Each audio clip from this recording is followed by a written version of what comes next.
London, November 1851. The rain fell in cold, relentless sheets against the soaring Gothic windows of St. Paul's Cathedral, each droplet trailing down the ancient glass like tears the living were too proper to shed. Inside the vast sanctuary, hundreds of mourners filled the pews, their black attire creating a sea of somber fabric that stretched beneath the magnificent dome, while the scent of funeral lilies hung thick in the air, cloying and sweet, a fragrance that would forever after make Catherine Ashworth's stomach turn. She stood in the front pew, perfectly still in her widow's weeds, the heavy black bombazine gown restrictive around her ribs, the thick veil obscuring her face like a shroud for the living. At 28 years of age, Catherine presented the very picture of grieving propriety. Her gloved hands clasped around a black-bound prayer book, her posture impeccable despite the weight of the elaborate mourning costume that seemed designed to punish the wearer as much as honor the dead. The bishop's voice echoed through the cavernous space, speaking of Lord Edmund Ashworth's virtue, his service to the crown, his distinguished lineage, each word landing on Catherine's shoulders like another stone in an already unbearable burden. She had stood thus for over an hour, listening to lies elevated to eulogy, watching as London's elite paid their respects to a man they privately knew to be a scoundrel, all while maintaining the elaborate fiction that society demanded. The grey November light filtered through the stained glass windows, casting muted colours across the cold marble floor. Blues and reds and golds that seemed drained of all vibrancy, as lifeless as the man in the ornate casket before the altar. Catherine's eyes remained fixed on that casket, constructed of the finest mahogany with silver handles, a monument to wealth and status that Edmund had never truly possessed, having gambled away most of his inheritance before their marriage. 5 years, she thought, the words repeating in her mind like a bitter litany. 5 years of waiting for affection that would never come. 5 years of separate bedrooms and cold formality, of hoping that perhaps today he might look at her with something other than vague irritation or complete indifference. 5 years of convincing herself that duty and respectability were sufficient foundations for a marriage, that love was a frivolous notion better suited to novels than to real life among the aristocracy. As the service drew to its conclusion, the mourners rose as one, the rustle of fabric and shuffle of feet creating a sound like wind through dead leaves. Catherine remained standing, her hands trembling slightly against the prayer book, the only outward sign of the turmoil within. It was then, in that moment of transition between ceremony and departure, that she heard the whisper that would shatter what remained of her carefully maintained composure. Lady Pemberton, standing just behind and to the left, leaned toward her companion, her voice low, but not quite low enough. "Poor Mrs. Ashworth," the woman said, her tone dripping with false sympathy. Wearing black for a man who kept a mistress in Chelsea the entire 5 years of their marriage there. At least she's finally free of the humiliation. The words struck Catherine like a physical blow, stealing the breath from her lungs. She stood frozen, her fingers tightening convulsively around the prayer book until the leather binding creaked in protest. The mistress in Chelsea. 5 years, the entire duration of their marriage. Somewhere in the rational part of her mind, Catherine understood that she had known, or at least suspected, that Edmund's frequent absences and complete disinterest in her company meant he was finding companionship elsewhere. But to hear it stated so baldly, to realize that all of London society knew, that they had known all along and pitied her, or worse, laughed at her behind their fans and over their tea, that knowledge crashed over her like a wave of ice water. Lady Pemberton and her companion moved away, continuing their progress down the aisle, leaving Catherine standing alone in her pew, surrounded by hundreds of people yet more isolated than she had ever been. The cathedral seemed to press in around her.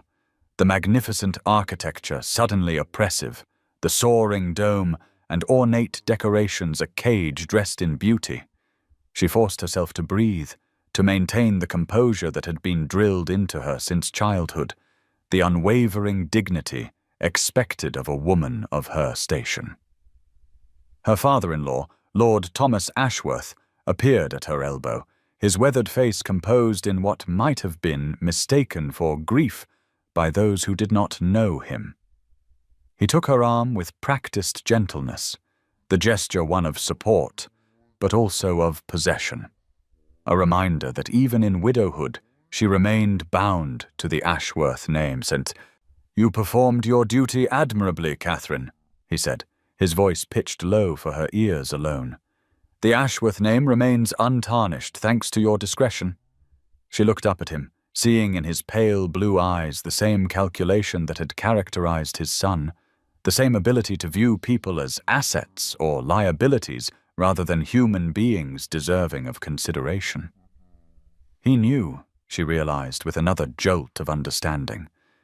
He had always known about the mistress, about Edmund's neglect, about the hollow mockery of their marriage. And he approved, as long as she had maintained appearances, as long as she had played her assigned role without complaint or scandal. "Catherine," he said again, his grip on her arm tightening slightly. "The carriage is waiting. We must lead the procession to the cemetery." She nodded mutely, allowing herself to be guided down the aisle, past the rows of mourners who watched with expressions ranging from genuine sympathy to avid curiosity to barely concealed satisfaction at witnessing her humiliation. As they emerged into the cold November rain, Catherine lifted her face slightly, letting the icy drops strike her veil, wanting to feel something other than the numbness that had settled over her like a second shroud. The carriage that would carry her to the cemetery loomed before her, black and imposing, drawn by horses with black plumes nodding from their heads. She was handed inside by footmen whose faces she could not see through her veil, settling onto the black velvet cushions in the dim interior that smelled of expensive leather and decay. As the carriage lurched into motion, Catherine finally allowed her rigid posture to collapse, her shoulders curving forward as if under an unbearable weight. Through the rain-streaked window, she watched the grey streets of London pass by, the respectable townhouses and fashionable squares where she had lived her entire life, suddenly foreign and hostile. She had been raised to be the perfect gentleman's wife, educated in music and watercolors and French, trained in household management and the subtle arts of social navigation. She had entered her marriage with Edmund Ashworth, believing that affection might grow between them, that respect and companionship would develop over time. Instead, she had spent 5 years as little more than an ornament, displayed when necessary to maintain appearances, otherwise ignored and forgotten. "You were merely an ornament to preserve reputation," she thought, finally allowing herself to acknowledge the truth she had been avoiding. A convenient fiction to maintain the illusion of respectability, while Edmund pursued his own pleasures elsewhere. The rain continued to fall as the funeral procession wound through London toward the cemetery, and Catherine sat alone in the darkness of the carriage, wearing black for a husband who had never loved her, grieving not for the man she had lost, but for the 5 years of her life she would never recover, for the girl she had been who believed duty and propriety would somehow be enough. 3 months had passed since Edmund's funeral, and Catherine Ashworth found herself imprisoned in a tomb of her own making, or rather, one that society and the Ashworth family had constructed around her with ruthless efficiency. February 1852 brought bitter cold to London, frost etching delicate patterns on the windows of Ashworth House, the modest townhouse in Bloomsbury that had been part of her marriage settlement and now served as her cage. Her private sitting room had been transformed into a shrine to grief she did not feel, every surface draped in black crepe that absorbed what little winter light managed to penetrate the heavy curtains. The mirrors had been covered according to custom, reflecting nothing, as if even her own image was too vivid for the performance of mourning. Black fabric shrouded the furniture, black ribbons adorned the picture frames, and even the clock on the mantelpiece had been stopped at the hour of Edmund's death, freezing time in that moment, as if she too had ceased to exist as anything other than a monument to loss. The house itself seemed to hold its breath, sounds muted and distant, footsteps on the stairs dulled by black runners, voices in the hallway reduced to whispers. Catherine sat in a high-backed chair near the inadequate fire, for even the flames seemed diminished in this atmosphere of enforced gloom, her black bombazine gown rustling stiffly as she shifted position. The mourning costume was no less restrictive than the one she had worn at the funeral, the corset laced tight beneath layers of black silk and wool, the high collar seeming to choke her, the heavy skirts weighing her down as if grief itself had physical mass. She was permitted no relief from this uniform of widowhood, no touch of white at the collar or cuffs, no jewelry save her wedding ring and a mourning brooch containing a lock of Edmund's hair that she wore only when expecting visitors from the Ashworth family. Those visits came with depressing regularity, Lord Thomas and his sister appearing weekly to ensure Catherine was maintaining proper standards of grief, speaking in hushed tones about duty and family honor, reminding her that a full year of deep mourning was expected before she could even consider half-mournings, greys, and lavenders. The topic of her future was never directly addressed, but she understood the unspoken expectation that she would remain forever attached to the Ashworth name, a perpetual widow whose only purpose was to reflect well upon her late husband's memory. This particular afternoon, Catherine had finally summoned the courage to sort through Edmund's personal effects, a task she had been putting off since his death.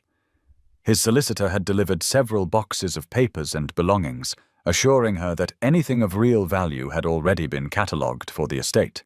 These were merely personal items of no monetary significance.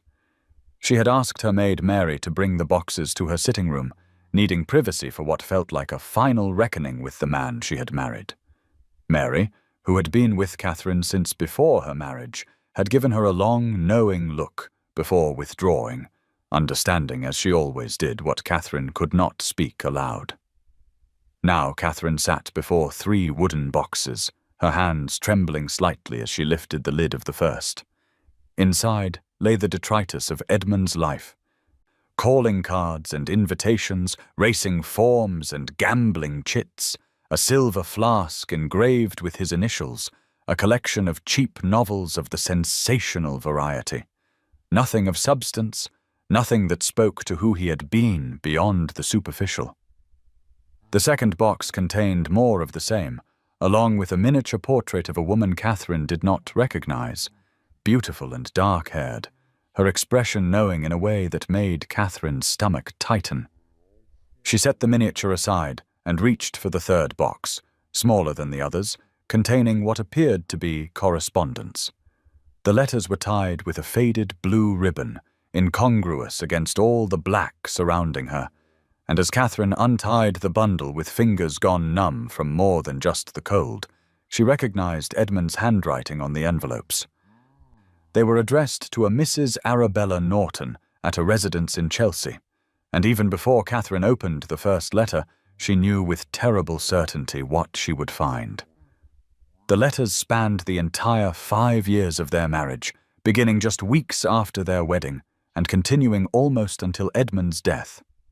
Catherine read them in chronological order, her expression frozen, her body very still, as Edmund's voice spoke to her from beyond the grave with more honesty than he had ever shown her in life. To his mistress, he was witty and passionate, writing of his devotion and desire, of the tedium of his obligations and his longing to be free of them. In one letter dated shortly after their marriage, he wrote with casual cruelty, "The Ashworth girl has a comfortable portion and asks no questions. She'll serve the purpose well enough. Her £10,000 will settle the worst of my debts and keep my father from disinheriting me entirely. As for affection, well, that's what I have you for, my darling Bella." Catherine read the words 3 times, needing to be certain she had not misunderstood, though their meaning was brutally clear. £10,000. That was what she had been worth to Edmund, the inheritance from her mother that had passed to her husband upon their marriage. She had known the money was part of the arrangement, of course. Marriage among their class was always partly financial, but she had believed there was at least some regard, some foundation beyond mere transaction. Now she understood that even that small dignity had been a delusion. She had been purchased to pay gambling debts, selected not for any quality of character or person, but simply because her portion was sufficient and her nature compliant. The subsequent letters painted an even bleaker picture, Edmund writing to his mistress about the boring necessity of occasionally dining with his wife, of keeping up appearances for society and his father, of his relief that Catherine never demanded anything of him beyond basic courtesy. He joked about her earnest attempts to please him in the early months of their marriage, her careful management of his household, her quiet presence at social functions. To Arabella Norton, Edmund presented Catherine as a convenient fiction, a role being played, not a real woman with thoughts and feelings and hopes that he was systematically destroying through his indifference. When Catherine finally set down the last letter, the winter afternoon had faded into evening, the fire had burned low, and her hands were shaking so badly that the papers rustled like autumn leaves. She sat in the gathering darkness, surrounded by the suffocating black crepe and the evidence of her husband's betrayal, feeling something shift inside her chest. It was not the sharp pain of fresh heartbreak, for she realized she had not loved Edmund enough for his faithlessness to truly wound her heart. Instead, it was a slower, colder understanding, a recognition that she had spent 5 years of her life playing a part in someone else's fiction, that she had subordinated her own desires and dreams to a marriage that had been nothing but a financial transaction dressed in the trappings of respectability. Catherine stood abruptly, moving to the window and pulling back the heavy curtain to look out at the street below. Gaslight flickered in the February dusk, illuminating the respectable facades of neighboring houses, behind whose windows other lives were being lived, other dramas playing out. She lifted her left hand, looking at the gold wedding band that had encircled her finger for 5 years, leaving a pale stripe on her skin where the metal had blocked the sun. For a long moment she simply stared at it, this symbol of a bond that had never truly existed. Then, with a decisive motion, she twisted it off her finger for the first time since Edmund had placed it there. The ring came away easily, as if it too recognized it no longer belonged, and Catherine held it in her palm, feeling its weight, so light for something that had been such a burden as the mark it left on her finger was stark, a band of pale skin that would fade in time, but for now stood as evidence of what she had endured. She heard a soft knock at the door, and Mary entered with a tea tray, her practical face showing concern as she took in the scattered letters and Catherine's rigid posture by the window. The maid set down the tray and came to stand beside her mistress, not speaking, simply offering silent companionship. "You've served your time, ma'am," Mary said finally, her voice gentle but firm. Any more mourning would be for a ghost that never existed. Catherine turned to look at her maid, this woman who had witnessed her marriage from its hopeful beginning to its hollow end, and felt tears prick her eyes for the first time since the funeral. What does a woman do, Mary, when she discovers she's grieving a fiction? The question hung in the air between them, unanswerable and terrible. Mary reached out and squeezed Catherine's hand, a breach of propriety that spoke to the affection between them. "You stop grieving the fiction, ma'am, and start living the truth, whatever that might be." That evening, after Mary had withdrawn and Catherine was alone again in her black-draped prison, she did something she had not permitted herself in the 3 months since Edmund's death. She went to the bookshelf hidden behind a panel in the wall, a small collection of novels that she had accumulated over the years, stories that were considered too passionate, too unconventional for proper young ladies. Edmund had never known about this collection, had never cared enough about her private hours to inquire how she spent them. Now Catherine selected a worn copy of Jane Eyre, a story of a woman who refused to accept the limitations placed upon her, who demanded to be seen and valued for who she truly was. She settled into her chair, pulled a shawl around her shoulders against the cold that seemed to emanate from the very walls, and began to read by the light of a single candle. Outside, winter rain began to fall, tapping against the windows like fingers seeking entrance, and somewhere in the distance a clock chimed the hour. But in her chair, surrounded by the trappings of false grief, Catherine felt the first stirrings of something she had not experienced in 5 years, perhaps longer. It was not happiness, not yet, but it was awareness, a recognition that the prison in which she sat had no real bars, that the mourning she performed was for a marriage that had never deserved her loyalty, that somewhere beyond these black-draped walls was a life she had not yet imagined, waiting for a woman brave enough to claim it. Late March brought the first tentative signs of spring to London, though winter seemed reluctant to relinquish its hold entirely, and on this particular afternoon Catherine found herself walking through Hyde Park in defiance of every expectation placed upon her. The expedition had not been planned, rather it had been born of desperation after yet the stifling visit from Lord Thomas Ashworth, who had spent an hour lecturing her on the impropriety of being seen in public during deep mourning, all while sitting in her black-draped sitting room and consuming her tea and cakes with evident satisfaction. After his departure, Catherine had felt the walls closing in, the black crepe seeming to tighten around her like grave clothes, and she had announced to a startled Mary that she required fresh air immediately. Propriety be damned. Now she walked along the gravelled paths of the park, still dressed in her widow's weeds, but with her veil thrown back so she might actually see the world around her, and what she saw was revelation. Spring was arriving despite the lingering cold, despite the grey skies and occasional spits of rain that characterized an English March. Crocuses pushed through the hard earth in defiant clusters of purple and gold and white, their delicate petals brave against the possibility of frost. Early daffodils nodded in the breeze, and the trees showed the first hint of green buds on branches that had been bare and black throughout the long winter. Catherine had not realized how starved she had been for color, for life, until this moment when even the pale spring sunshine seemed almost painfully bright after months in dimly lit rooms. The park was not crowded at this hour, too early for the fashionable promenade, but late enough that nursemaids with their charges had begun to appear, and Catherine found herself gravitating toward the quieter paths near the Serpentine, where she might walk without attracting undue attention.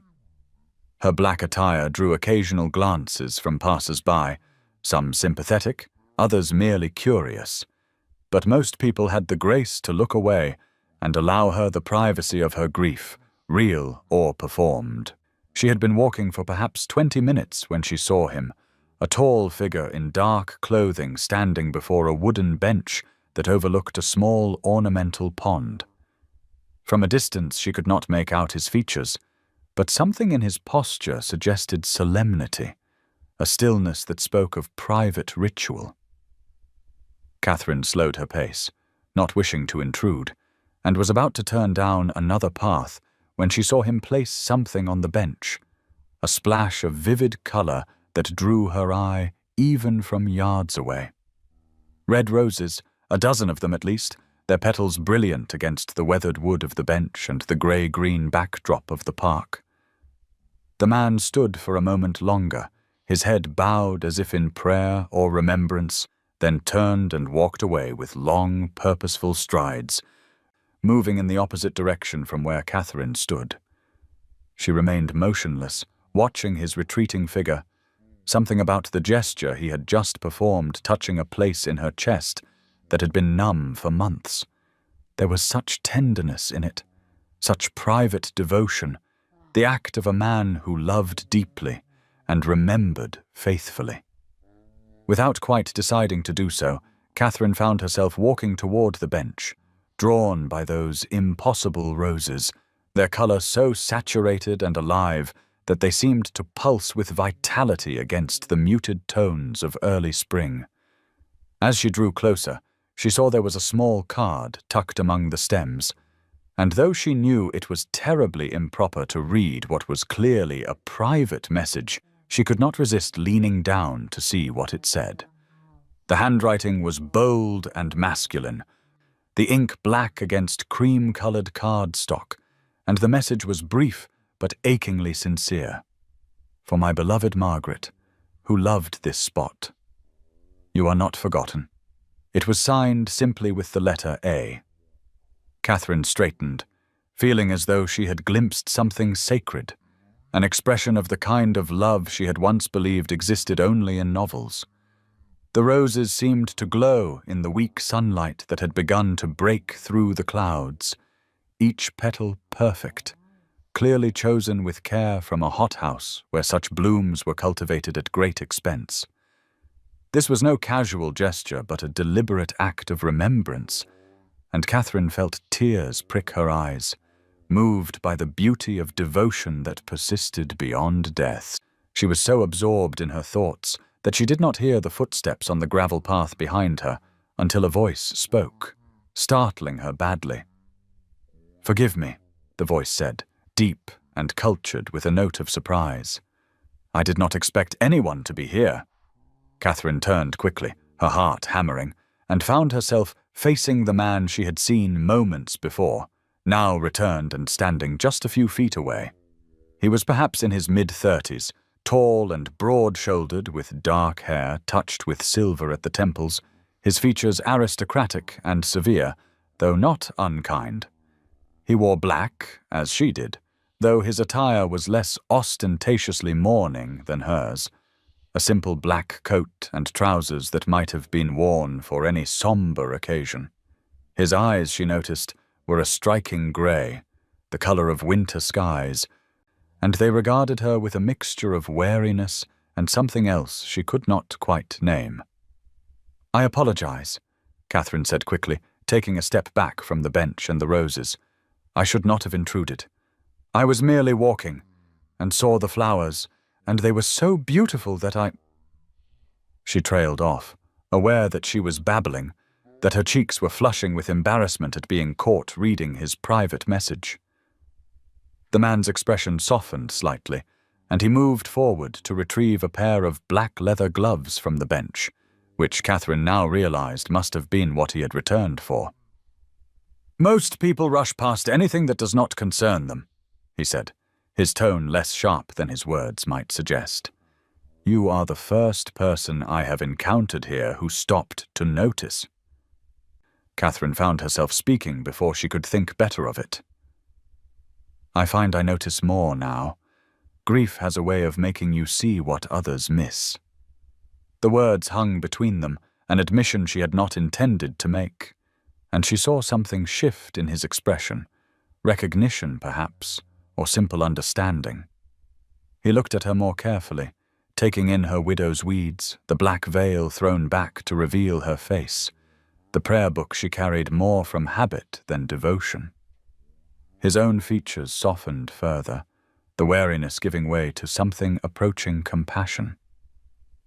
"You have suffered a loss," he said, and it was statement rather than question. "Yes." Catherine's voice was barely above a whisper. "My husband passed in November." There was a pause, during which a breeze rustled the trees around them and sent a shower of early cherry blossoms drifting across the path like snow. The man seemed to be considering something, weighing whether to continue the conversation or make his excuses and depart.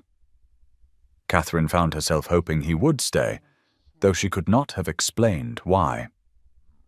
The simple fact of speaking to someone who understood grief, who performed his own private rituals of remembrance, was more comfort than she had found in all the formal condolences and proper visits of the past months. "My wife passed 2 years ago," he said finally, his voice carrying a weight of emotion that he did not attempt to disguise. "They say mourning ends, but I am not certain that is true." The admission was unexpected in its honesty, and Catherine felt something in her chest loosen, a tightness she had not fully acknowledged until this moment when it began to ease. She looked at him, this stranger who was not quite a stranger, and spoke the truth she had been circling around for weeks.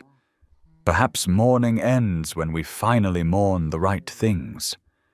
He stared at her, clearly startled by the observation, and for a long moment neither of them spoke. Around them, the park continued its afternoon rhythms, children calling to each other in the distance, birds singing their territorial claims in the budding trees, the soft whisper of wind through new grass. But in the small space where they stood, there was stillness, a pocket of quiet understanding that felt almost sacred. "I am Alexander Blackwood," he said at length, offering a slight bow. "Duke of Thornfield, though I confess titles seem rather insignificant in a place like this." "Catherine Ashworth," she replied, dropping into a curtsy that felt ridiculous in its formality, given the intimacy of the conversation they had just shared. "Though I suppose I should say the widow of Lord Edmund Ashworth, as that seems to be my primary identity at present." A hint of a smile touched Alexander's mouth, the expression transforming his severe features into something approaching warmth. "Identity is a curious thing in grief, is it not? We become defined by our loss rather than by ourselves." Catherine felt tears threaten again, moved by the simple understanding in his words. "Yes, exactly that. I feel sometimes as if I have ceased to exist except as a memorial to someone else." He nodded slowly, his grey eyes holding hers with an intensity that should have been uncomfortable, but instead felt steadying, anchoring. "Margaret, my wife, she loved this bench. She would sit here for hours with a book, watching the ducks on the pond and feeding them bits of bread she brought from the kitchen. The staff thought her quite mad, a duchess sitting on a public bench like a common girl, but she did not care a fig for propriety."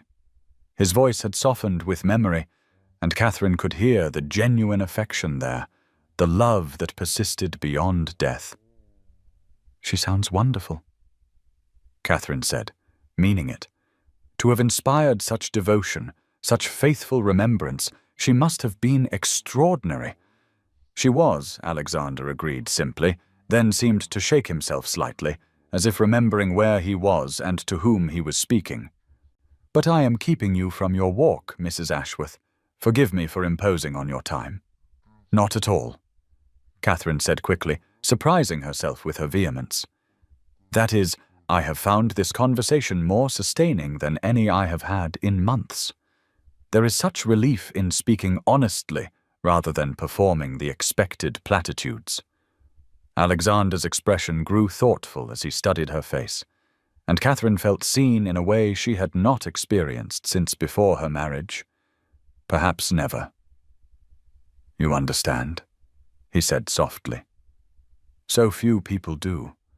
They expect grief to be tidy, to follow prescribed forms and timelines.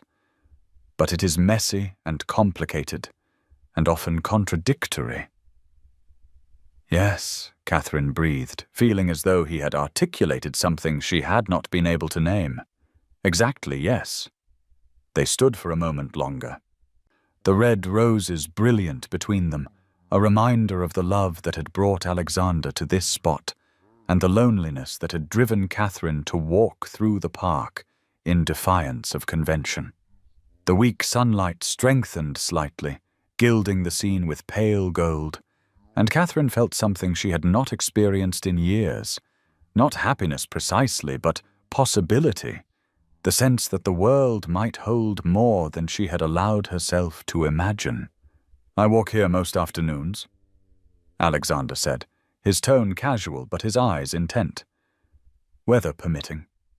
If you should happen to pass this way again, I would not be averse to further conversation."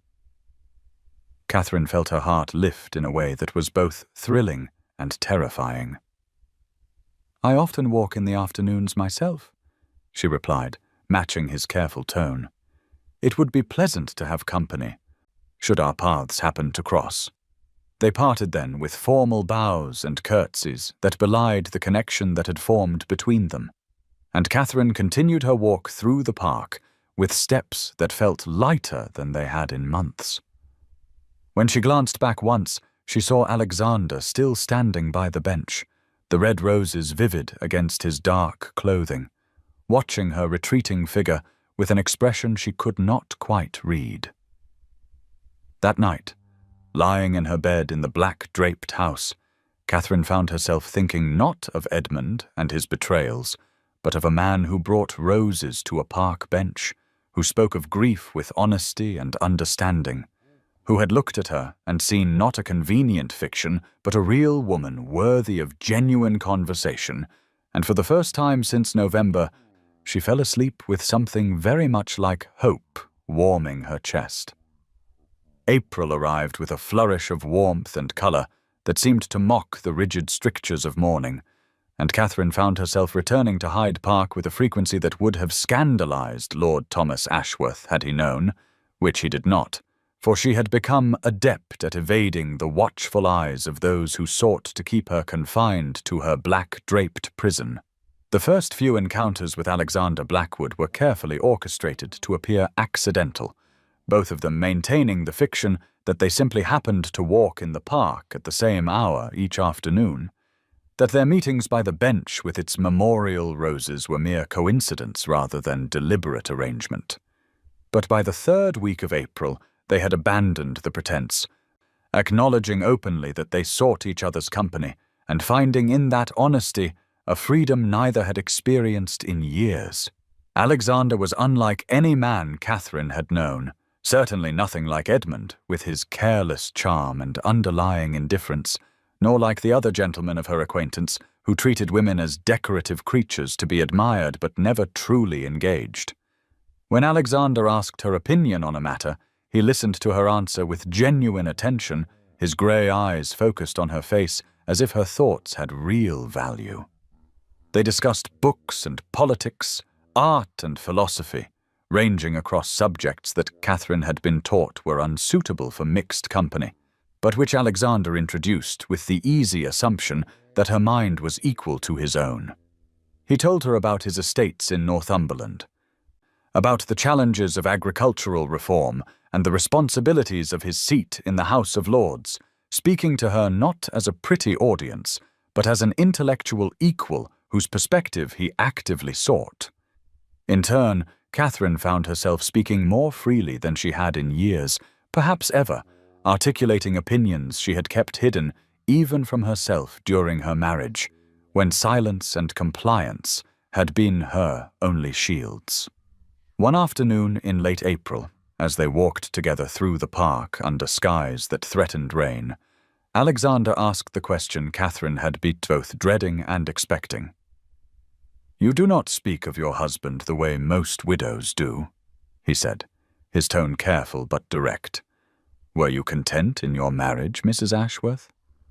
Catherine felt her step falter, and for a moment she considered offering the expected platitude, the fiction of satisfied duty that society demanded.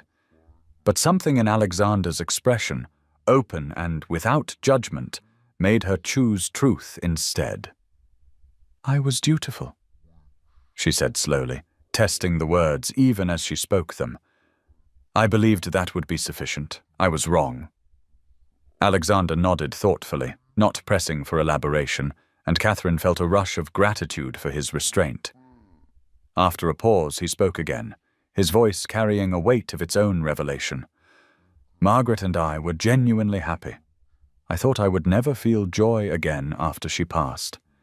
Yet somehow in your company I find myself less burdened." The admission hung between them, significant in its vulnerability, and Catherine felt her heart constrict with an emotion she could not quite name. It was pleasure at being valued, certainly, but also a sharp awareness of the difference between her experience of marriage and his. Alexander had loved his wife deeply, mourned her truly, while Catherine wore the costume of grief for a man who had regarded her as little more than a financial convenience. The contrast should have made her feel diminished, yet somehow Alexander's honesty elevated rather than cheapened her own experience, validating her right to complex feelings about Edmund's death. "Is it wrong?" she asked quietly. "To be glad one's cage door has opened, even if the reason is tragic?" Alexander stopped walking and turned to face her fully, his expression grave but kind.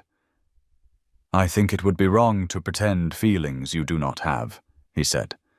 "Honesty, even uncomfortable honesty, has more value than performed sentiment." His words released something in Catherine's chest, a knot of guilt she had been carrying since the funeral, and she felt tears prick her eyes even as she smiled. "Thank you," she whispered. "You cannot know how much I needed to hear that." As April gave way to May, their friendship deepened and expanded beyond the park. Alexander invited Catherine to accompany him to the British Museum, where they spent an entire afternoon examining the Elgin marbles and debating the ethics of their acquisition, Catherine arguing passionately that beauty did not justify theft, while Alexander played devil's advocate with evident enjoyment of her spirited defense. He introduced her to his favorite bookshop on Charing Cross Road, a cramped establishment that smelled of leather and old paper, where the proprietor knew him by name and seemed unsurprised when the Duke spent over an hour helping Catherine select volumes of poetry and philosophy, insisting on purchasing them for her over her protests. Most significantly, he invited her to take tea with his sister, Lady Helena Pritchard, at her home in Belgravia. A gesture that signaled his friendship with Catherine was not something he felt obliged to hide from his family. Lady Helena proved to be a revelation, a woman in her early 40s with her brother's grey eyes and a forthright manner that reminded Catherine powerfully of the novels she had been reading in secret for years, heroines who spoke their minds and refused to be constrained by convention. Over tea and delicate cakes, Helena asked Catherine direct questions about her interests and opinions, responding to her answers with enthusiastic agreement or spirited disagreement, but always with respect for Catherine's right to hold her own views.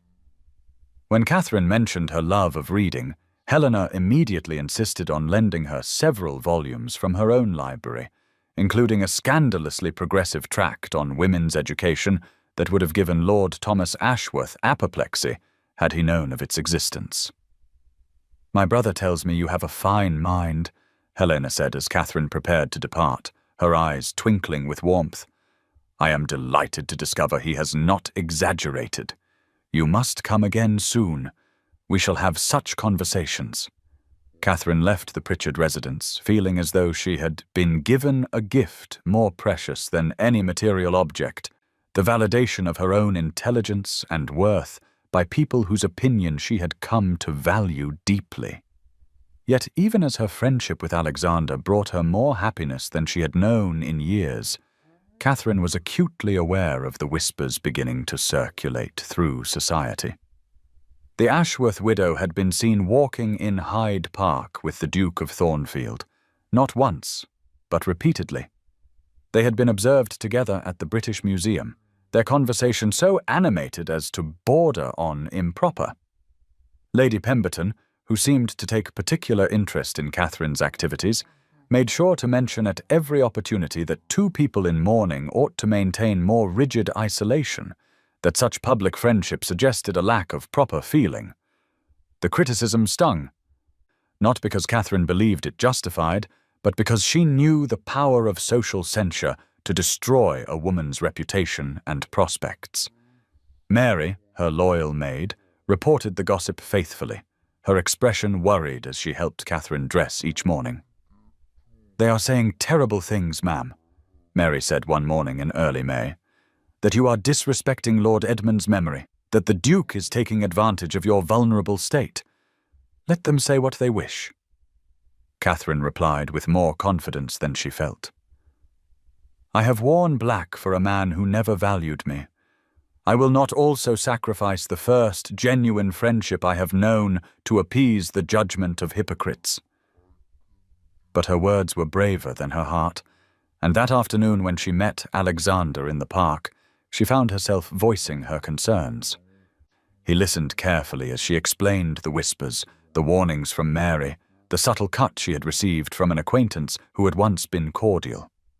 When she finished, Alexander was quiet for a long moment, his expression troubled. "I would not have your reputation damaged for the world," he said finally. "If our friendship causes you harm, perhaps we should." "No," Catherine interrupted, surprising herself with her vehemence. "Please, I cannot bear the thought of returning to that suffocating isolation. Your friendship has been the only light in months of darkness." Alexander's face softened, and he reached out as if to take her hand before remembering propriety and letting his arm fall. "Then we shall be more discreet," he said. "But I will not give up your company, Catherine, not unless you ask it of me directly." The use of her given name, which had become natural between them over the past weeks, sent a flutter through her chest. She looked at him, this man who had entered her life so unexpectedly, who had shown her what it meant to be valued and respected, and felt something shift inside her, a recognition she was not quite ready to name. "I do not ask it," she said softly. "I could never ask it." It was shortly after this conversation that Catherine made her first small rebellion against the strictures of mourning. She instructed Mary to put away the full black bombazine gowns and bring out dresses of dark grey silk, still sombre and respectful, but no longer the absolute black that society demanded. The change was subtle, but Mary's eyes widened with approval as she helped Catherine into the grey gown, and when Catherine looked at herself in the mirror, finally uncovered now that she had decided propriety could be moderately damned, she saw a woman beginning to emerge from shadow. When she appeared at the park that afternoon, Alexander's expression told her he noticed immediately. "Grey suits you," he said simply, but the warmth in his eyes conveyed more than his words. "It feels like rebellion," Catherine admitted. "Dangerous and exhilarating in equal measure." "Good," Alexander replied. "You have been confined too long." As May progressed and spring reached its full glory, Catherine found herself laughing more freely, speaking more boldly, existing more fully than she had in the entirety of her marriage. She and Alexander established a rhythm to their meetings, afternoons in the park when weather permitted, visits to museums and galleries, occasional tea with Helena, who had become a friend in her own right. They spoke of everything and nothing, sharing childhood memories and adult disappointments, debating the merits of various poets and the deficiencies of Parliament, falling into comfortable silences that felt as intimate as conversation. Alexander told her about Margaret, about their courtship and marriage, and Catherine listened without the jealousy she might have expected, finding instead a deep appreciation for the love he described. Margaret had been vivacious and bold, passionate about causes from abolition to education reform, unafraid to use her position as Duchess to advance her beliefs. "She sounds extraordinary," Catherine said one afternoon as they sat on the bench that had been Margaret's favorite spot. "You must miss her terribly." "I do," Alexander agreed, his voice carrying the weight of honest grief. "But I am learning that missing someone and moving forward need not be mutually exclusive. For weeks I felt guilty for enjoying our conversations, as if finding pleasure in your company was somehow a betrayal of Margaret's memory." "And now?" Catherine prompted gently. "Now I believe Margaret would have liked you tremendously," Alexander said, turning to look at Catherine with an expression of such warmth that it stole her breath. She always said I needed someone who would challenge my assumptions and refuse to let me become pompous. You do both with remarkable frequency. Catherine felt heat rise to her cheeks, pleasure and something deeper warming her from within. I have learned that you respond well to challenge, Your Grace.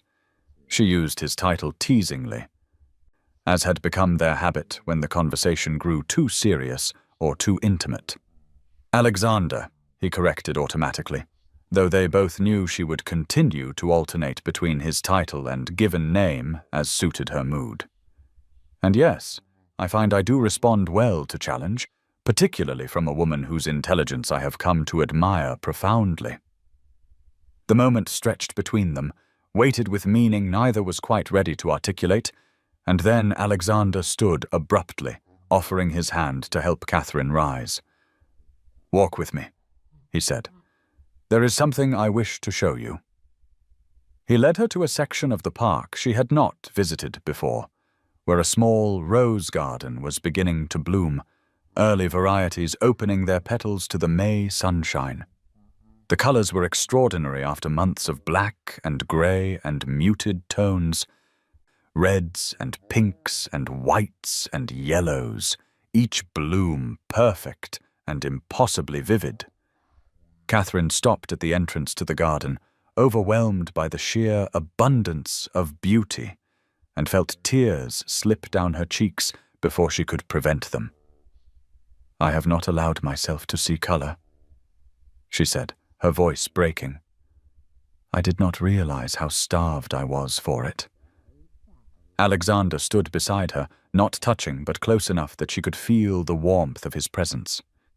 "We deny ourselves so much in the name of duty and propriety," he said quietly.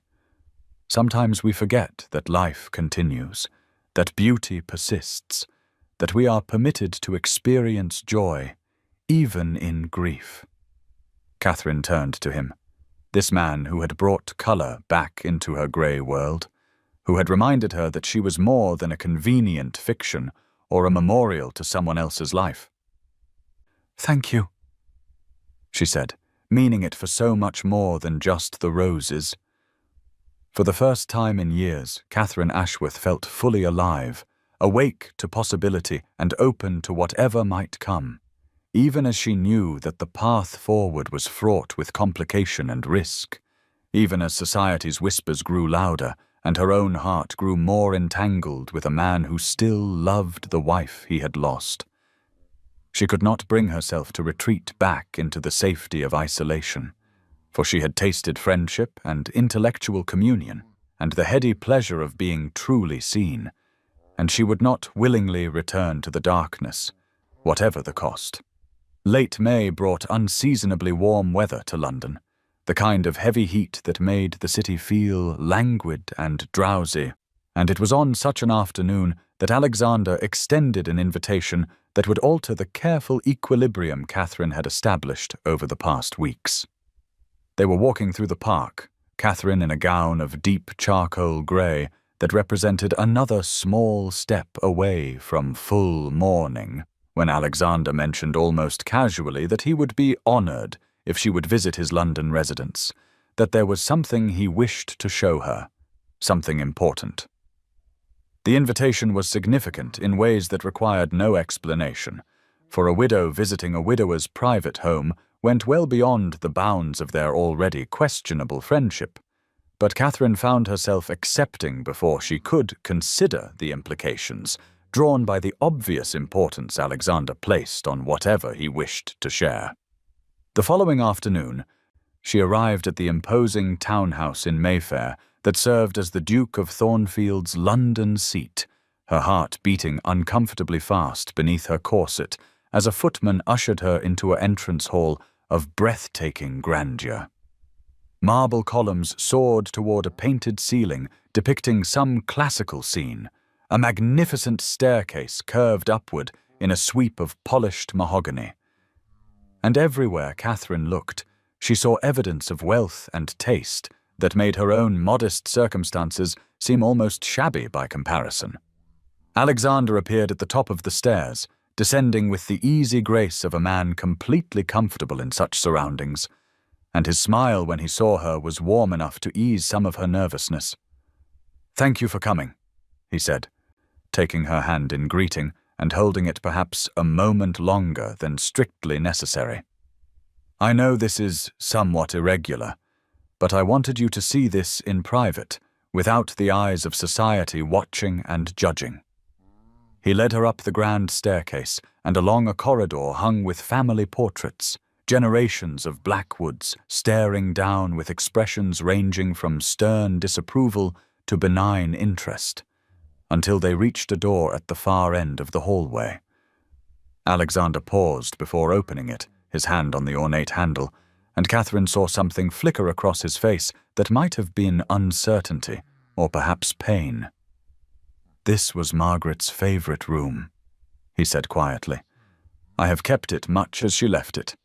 It seemed important, somehow, to preserve what she loved." He opened the door and Catherine stepped into a space that stole her breath, not with its grandeur, though it was certainly grand, but with its beauty and the overwhelming sense of presence that seemed to permeate every surface.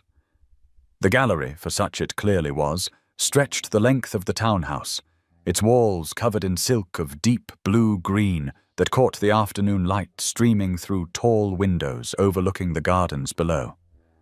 Paintings hung in careful arrangement, not the formal portraits one might expect, but rather a collection that spoke of personal passion and refined taste, landscapes and still lifes, classical scenes and contemporary works, each piece clearly chosen for its own merit rather than to impress visitors. Sculptures occupied pedestals placed at intervals along the room, busts of philosophers and statesmen. A marble Venus that blushed pink in the warm light.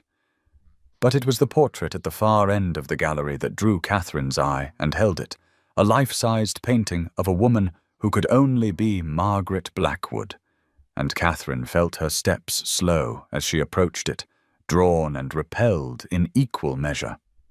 Margaret had been beautiful, there was no other word for it, though her beauty was of a vibrant, animated sort that the portrait captured imperfectly, suggesting that in life she must have been even more striking. Dark hair fell in artful curls around a face of classical proportions, high cheekbones and full lips curved in a smile that suggested intelligence and humor. But it was her eyes that dominated the portrait, large and dark, and filled with such life that Catherine felt they followed her as she moved closer, assessing her with an intensity that made her want to look away. The artist had captured her in a gown of deep crimson, scandalously bright for a formal portrait, and around her neck was a magnificent ruby necklace that drew the eye to the graceful column of her throat. She stood in a garden, roses blooming extravagantly around her, one hand extended as if offering a bloom to the viewer, and the whole composition radiated warmth and vitality and confidence. This was a woman who had known her own worth, who had moved through the world secure in her beauty and position, and the love of those around her. Catherine felt something cold and hard settle in her stomach as she stared at the portrait. A recognition that was both revelation and devastation. She had been falling in love with Alexander Blackwood, she realized with painful clarity. Perhaps had been since that first meeting in the park when he had shown her kindness and understanding. Certainly had been during the weeks of friendship that had opened her world and shown her what genuine companionship could be. But standing before this portrait, seeing the evidence of Margaret's extraordinary presence, Catherine understood with crushing certainty that she could never compete with such a memory.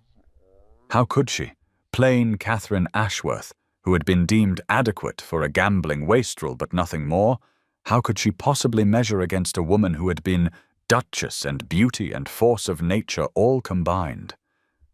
Alexander came to stand beside her, his eyes on the portrait with an expression Catherine recognized as love, pure and undiluted by time or loss.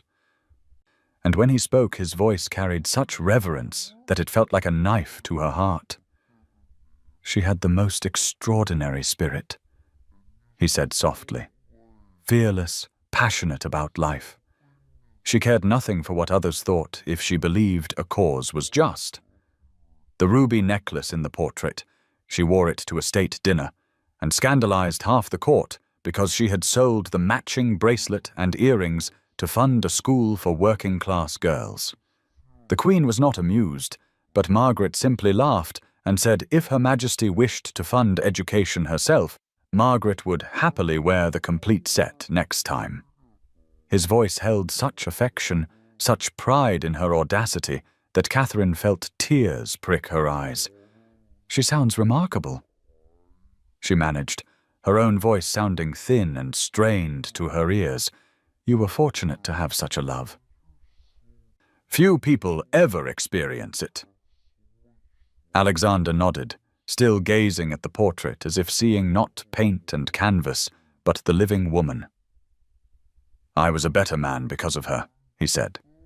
"She challenged me constantly, refused to let me hide behind my title or privilege.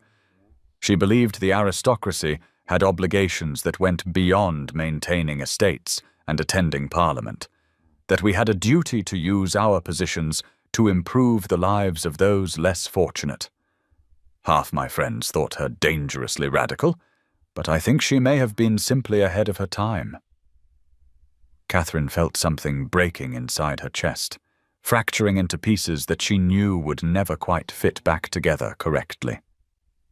This was what Alexander had loved, what he continued to love even 2 years after Margaret's death. And how could Catherine's quiet intelligence and careful opinions possibly compare to such vibrant conviction? She was no beauty, had no great causes that fired her passion, possessed no fortune or position that might make her valuable beyond her own modest person. She was simply a woman who had been unloved by her husband, and was now, she realized, doomed to love a man who had already given his heart away completely and irretrievably. "I should go," Catherine said abruptly, the words tumbling out before she could stop them. "I have stayed too long. It is not proper." Alexander turned to her, confusion evident in his expression, and Catherine saw the moment he registered her distress, though she knew he could not possibly understand its source. "Catherine," he said, reaching out as if to take her hand before stopping himself.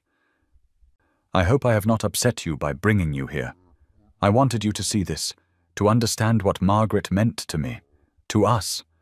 I value our friendship immensely, and I thought—" Friendship.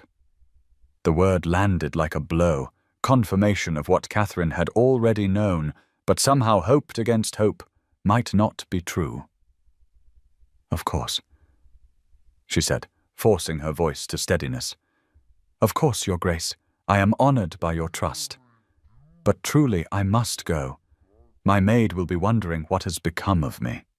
She was already moving toward the door, desperate to escape before the tears threatening at the corners of her eyes could fall, before Alexander could see just how thoroughly his revelation had devastated her. He followed, his longer stride allowing him to reach the door first, and for a moment they stood too close in the doorway.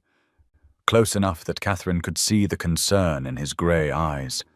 Close enough that she could smell the faint scent of sandalwood that clung to his clothing.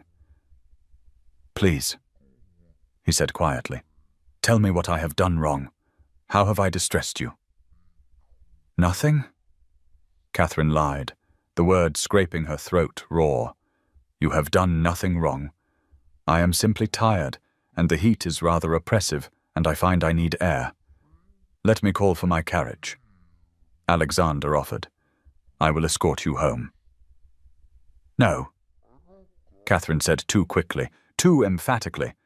"No, I prefer to walk. Please, Your Grace, just let me go."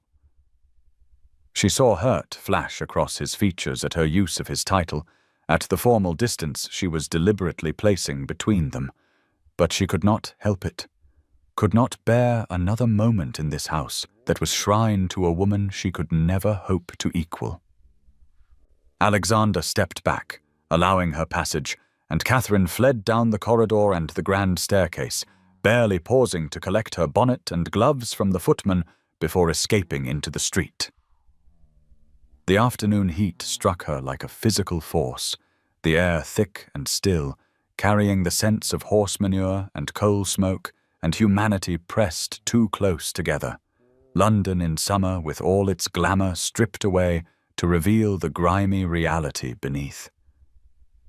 Catherine walked blindly, not caring where her feet carried her, only needing distance from that portrait with its knowing eyes and vibrant beauty, from Alexander's reverent voice describing a love so perfect it could never be replicated or replaced. She found herself eventually in a small square, one of those pocket gardens that dotted London's wealthy neighborhoods, and sank onto a bench beneath a plane tree whose broad leaves provided merciful shade. Only then did she allow the tears to fall, pressing her gloved hands to her face as if she could physically hold back the sobs that tore from her throat. What had she expected, she asked herself bitterly, that a man who had loved so deeply, so completely, would somehow transfer that devotion to her, plain Catherine, who brought nothing extraordinary to the table beyond a willingness to listen and a modest education. She had been a fool to hope, to imagine that the friendship they shared might develop into something more. Alexander had shown her kindness because he was a kind man, had enjoyed her company because she was presentable and moderately intelligent, but that was all it was and all it could ever be. How could she compete with a ghost, especially a ghost as perfect as Margaret Blackwood had clearly been? The woman in that portrait had been everything Catherine was not, beautiful and bold and passionate, a force of nature who had made the world bend to her vision. Catherine was merely dutiful, quiet, content to read her novels and keep her opinions safely hidden, a woman who had been deemed adequate for a wastrel's purposes, but who had never inspired genuine devotion in anyone.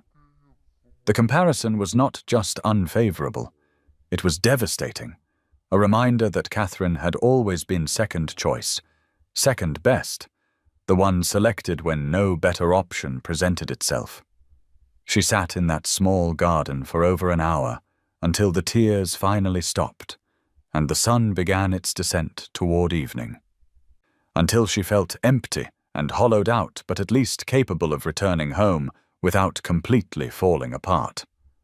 When she finally rose and made her way back to Ashworth House, Mary took one look at her face and asked no questions, simply helped her out of her grey gown and into a loose wrapper, brought her tea that Catherine did not drink, and sat quietly in the corner doing needlework, while Catherine lay on her bed staring at the ceiling. That evening, a note arrived from Alexander, his handwriting bold on cream-coloured paper. Catherine stared at it for a long moment before opening it, steeling herself for whatever it might contain. The message was brief, but carried a weight of concern that made fresh tears prick at her eyes. "My dear Mrs. Ashworth, I fear I caused you distress this afternoon through my thoughtlessness. Please know that was never my intention. I hold our friendship in the highest regard and would be devastated to think I had damaged it through carelessness. If I have offended you, please grant me the opportunity to apologize properly. I remain, as always, your devoted friend, Alexander Blackwood." Catherine read the note 3 times, each reading making her heart ache more profoundly.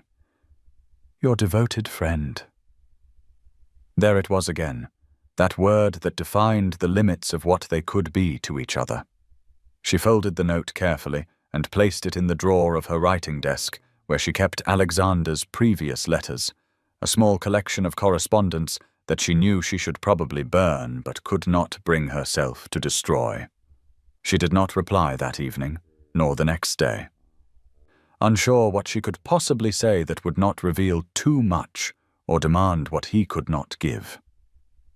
And so began Catherine's withdrawal, a pulling back from the friendship that had come to mean everything to her, a retreat into the safety of isolation, where her heart might at least be protected from further damage, even if it meant surrendering the only joy she had known in years. She told herself it was necessary, that continuing to see Alexander would only deepen her attachment to a man who could never return her feelings, that it was better to end things now before she became so entangled that escape would be impossible. But even as she made these rational arguments to herself, Catherine felt the walls of her black-draped prison closing in once more, the color draining from her world as surely as if spring had reversed itself and winter returned. And she mourned not for Edmund, who had never deserved her grief, but for Alexander, who had shown her what life could be, and whom she now had to release, for both their sakes, even if it broke her heart completely in the process. June arrived with a brilliance that seemed almost cruel in its beauty, the kind of perfect summer weather that London so rarely enjoyed, days of cloudless blue skies and warm breezes that carried the scent of roses from every garden. And Catherine Ashworth retreated from it all as if the sunshine itself was an accusation. The sitting room that she had begun to brighten over the past weeks, removing some of the oppressive black crepe and allowing light to filter through partially opened curtains, was once again shrouded in darkness, the mirrors recovered, the windows draped, every surface that had begun to show color now muted beneath layers of mourning fabric. She had instructed Mary to pack away the grey gowns, those small rebellions against convention that had marked her emergence from grief's prison, and return the full black bombazine to her wardrobe, each heavy dress a punishment she felt she deserved for the sin of hoping, of imagining that she might be worthy of something more than duty and obligation. The transformation back to strict mourning had taken only a day, but the emotional retreat had begun the moment she fled Alexander's gallery, running from the portrait of a woman so perfect that even death could not diminish her hold on the man Catherine loved.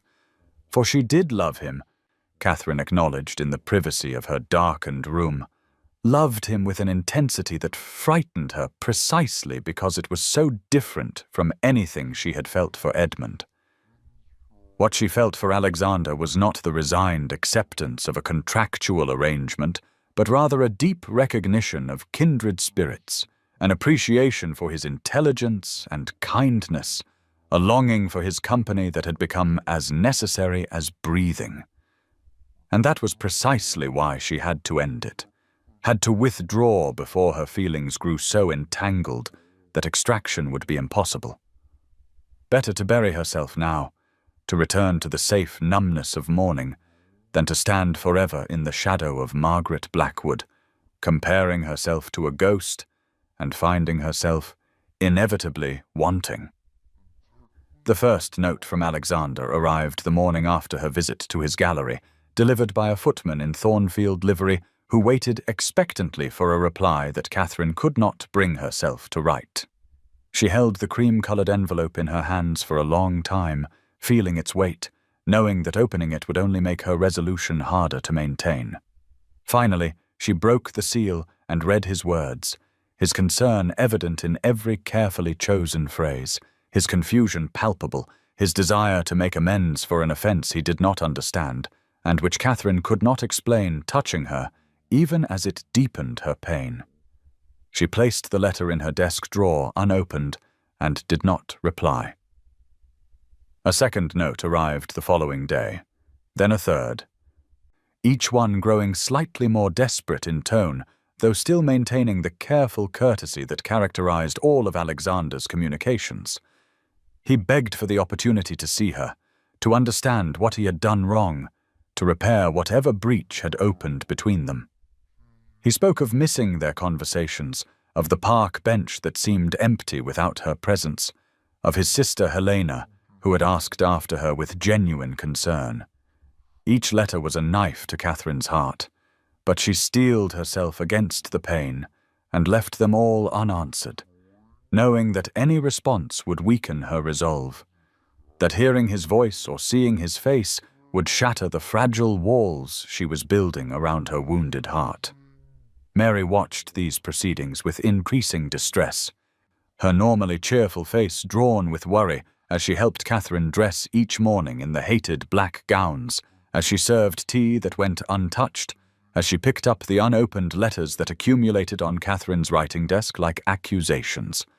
For nearly a week, the maid held her tongue, but finally, on a morning when Catherine had refused to eat breakfast and sat staring blankly at the covered windows, Mary's composure broke. "Ma'am," she said, her voice sharp enough to cut through Catherine's fog of misery. "Begging your pardon, but you are burying yourself alive just when you had found a reason to live." Catherine turned slowly to look at her maid, this woman who had been her only true companion through 5 years of loveless marriage and 3 months of false mourning, and felt her carefully maintained composure crack slightly. "You do not understand, Mary," she said, her voice hollow. "You cannot understand." "Then explain it to me," Mary challenged, her hands on her hips, in a posture that would have been insubordinate from any other servant, but which Catherine recognized as genuine concern. "Explain why you are throwing away your happiness, why you refuse to see a gentleman who clearly values you, why you have returned to this tomb when you are finally beginning to live." Catherine felt tears prick her eyes, hot and insistent, and she blinked them back with effort. "Better to bury myself than to stand in the shadow of a dead woman for the rest of my life," she said, the words tearing from her throat like broken glass. "Better this loneliness than the agony of loving someone who can never love me in return, who has already given his heart so completely to another that there is nothing left for anyone else." Understanding dawned in Mary's eyes, followed by a sympathy that was somehow worse than judgment would have been. "Oh, ma'am," she said softly, "you have fallen in love with the Duke." It was not a question, and Catherine saw no point in denying what had become painfully obvious. "Yes," she whispered, "God help me, yes. And he loves his wife, his perfect, beautiful, passionate wife, who was everything I am not and can never be. How can I compete with a memory, Mary? How can I stand beside him knowing I am second choice, knowing he sees me only as a friend because I am here and she is not?" Mary came to kneel beside Catherine's chair, taking her mistress's cold hands in her own warm ones, a breach of propriety that both women ignored. "Did he say that, ma'am?" Mary asked gently. "Did the Duke tell you that you were second choice, that he could never care for you?" "No," Catherine admitted. "But I saw the portrait, Mary. I saw how he looked at her painting, heard how he spoke of her. She was extraordinary, and I am merely ordinary. I cannot ask him to settle for less than what he had." "You are not less," Mary said fiercely. "You are different, and there is no shame in that. Perhaps the Duke needs different. Perhaps he needs someone who understands quiet strength rather than loud passion, someone who has survived her own trials and emerged with grace intact." But Catherine shook her head, unable to accept comfort that felt like false hope. "You are kind, but you did not see. You did not hear the reverence in his voice. He will love her forever. And I cannot bear to be a poor substitute, a placeholder for a ghost." The days that followed were among the darkest Catherine could remember, worse in some ways than the immediate aftermath of Edmund's death, because then she had been numb, protected by shock and the absence of real grief. Now she felt everything with excruciating clarity, the loss of Alexander's friendship like an amputation, a phantom pain that persisted even though she knew the limb was gone. She stopped going to the park entirely, afraid of accidentally encountering him, afraid that her resolve would crumble at the sight of his face. She refused all social invitations, the few that came to a woman in mourning, and spent her days in the darkened sitting room reading the same pages of books without comprehending a single word. The house, which had briefly felt less oppressive during her weeks of friendship with Alexander, closed around her once more like a coffin, and Catherine felt herself disappearing into it, becoming nothing more than a shadow in black, a ghost haunting her own life. Alexander's letters continued to arrive with painful regularity, and Catherine made herself read each one, even though doing so felt like pressing on a bruise, needing to feel the pain as penance for her foolishness. His confusion gave way to concern, his concern to something that read almost like anguish, though Catherine told herself she was imagining the depth of feeling she wanted to see in his carefully chosen words. One letter in particular nearly broke her resolve entirely, arriving nearly 2 weeks into her self-imposed isolation. "My dear Catherine," it began, abandoning the formal Mrs. Ashworth he had used in previous correspondence. "If I have offended you, please grant me the opportunity to make amends. Your absence leaves a void I cannot adequately express.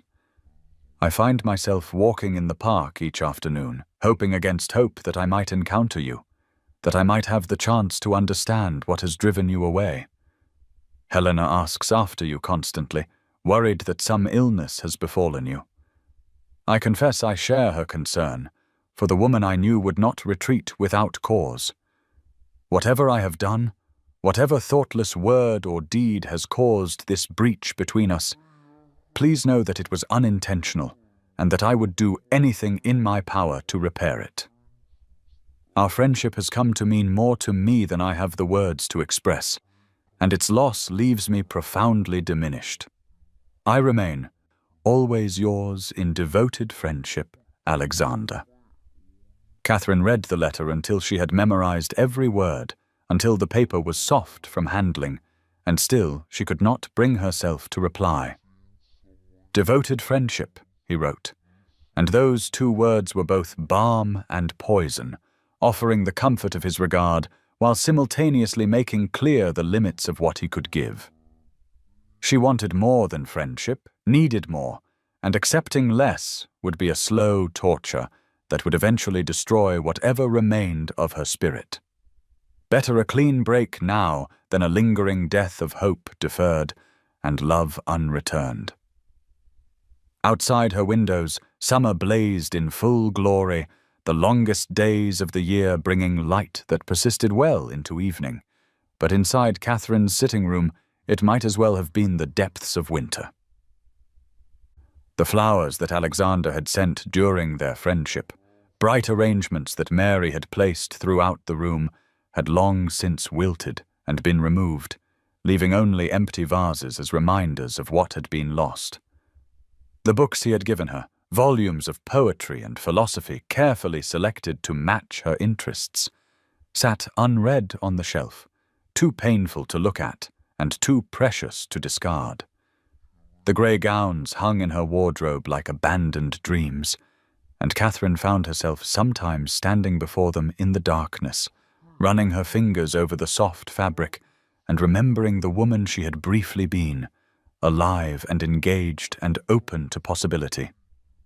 Mary tried various strategies to draw Catherine out of her self-imposed exile, suggesting walks in the early morning when the park would be empty, proposing visits to museums or galleries at times when they were unlikely to encounter anyone of consequence, even offering to arrange tea with Lady Helena, who had sent several concerned notes of her own. But Catherine refused it all, terrified that any crack in her armor would lead to complete collapse, that she would find herself running back to Alexander and begging for whatever scraps of affection he might be willing to offer, dignity and self-preservation be damned. She knew herself well enough to understand that her resolve was finite, that given enough temptation she would abandon her principles and accept friendship when what she wanted was love, and so she avoided temptation entirely by avoiding everything and everyone connected to the brief, brilliant weeks when she had imagined a different future. As June progressed toward July, Catherine felt herself fading, becoming translucent, like the ghosts she had once read about in novels, present but not quite real, going through the motions of existence without actually living. She ate because Mary insisted, slept fitfully because her body demanded it, performed the basic functions of survival without any real investment in continuing. It was a kind of death, she recognized, a choosing of safety over vitality, of numbness over pain, and there was a terrible comfort in it, in knowing that if she felt nothing, then nothing could hurt her. But even as she retreated further into her self-constructed tomb, even as she convinced herself that this isolation was necessary and right, Catherine could not quite extinguish the small flame of longing that persisted in her chest, the traitorous hope that whispered, perhaps, that suggested she might be wrong about Alexander's feelings, that reminded her of moments when his eyes had held something more than mere friendship. She crushed that hope ruthlessly each time it emerged, knowing that hope was the most dangerous thing of all, the emotion that could convince her to risk everything and lose it all. Better to be safe in her grief than destroyed by failed hope. Better to mourn what might have been than to discover with certainty that it could never be. And yet, in the darkest hours of the night, when sleep eluded her and honesty was unavoidable, Catherine acknowledged the terrible truth that Mary had tried to make her see.